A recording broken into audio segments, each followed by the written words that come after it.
it's Rachel and I have Salt with me, and today she and I are going to do a review on loose leash walking. So I see she did this last time she was here for daycare, which is way back in November, so it's good to do a little review. Remember, we don't use treats for loose leash walking. The treat is that we get to continue our walk. I have the two methods that I use for loose leash walking.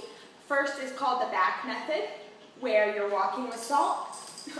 And as she starts pulling, you plant your feet, stop, pat your leg or snap your fingers and say Salt back. And she comes back to you and you continue once you have some slack in your leash. The other is called the reverse method, that where if Salt starts pulling, you turn 180 degrees from where she's going, you give the leash a little wiggle or a little tug and say Salt this way, and you go in the other direction.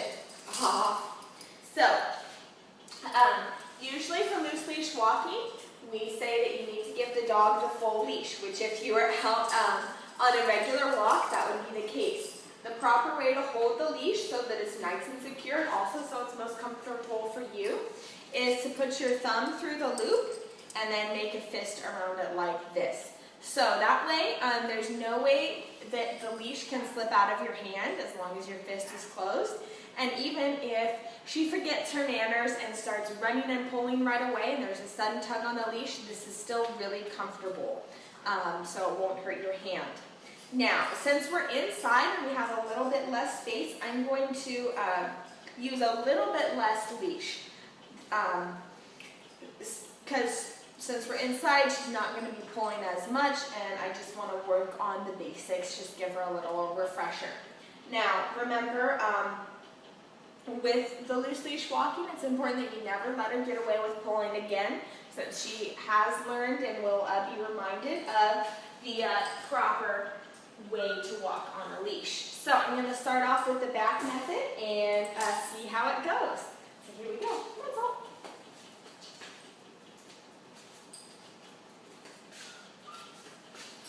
So this way. Good girl. Oh, I don't think of that. Okay, so I was going to do the back method, but when she pulled off to the side there, I used the reverse method. Now you can see that I didn't turn around 180 degrees, I just pulled her from where she was going. So this way. Good girl. Good job. She's very responsive, which is very good. The reverse method is handy if she is lagging, say you pass something on the street and she's stopping to sniff it, so she's way back here, or if she's going off to either side, you can just keep going in the direction you're going by giving her the little tug and saying this way and kind of leaving her behind. If you're in an open area like on the beach or something where you won't be stepping into traffic, it is good to go 180 degrees from wherever she's going. So say I was walking this way, Salt is pulling that way, I would correct by saying Salt this way, and going this way. And you can see she's very responsive. So, Salt back. Good girl. Okay, that was great. She started to pull there, but you know, just saying Salt back, she was very responsive and came right back to me, which is good to see. So I'm going to just keep walking around with her and see if she does any pulling. Salt this way. Good job. This way. Salt this way. Good girl. Salt back. Good job. Off. Good girl. Good girl. Much better. You can see that she got a little bit excited when I was doing the reverse method. That's because you know, she has double the length that she can, double the distance she can travel before she starts pulling again. And if she sees, you know, you, the handler, going off in a different direction, she kind of wants to run after you.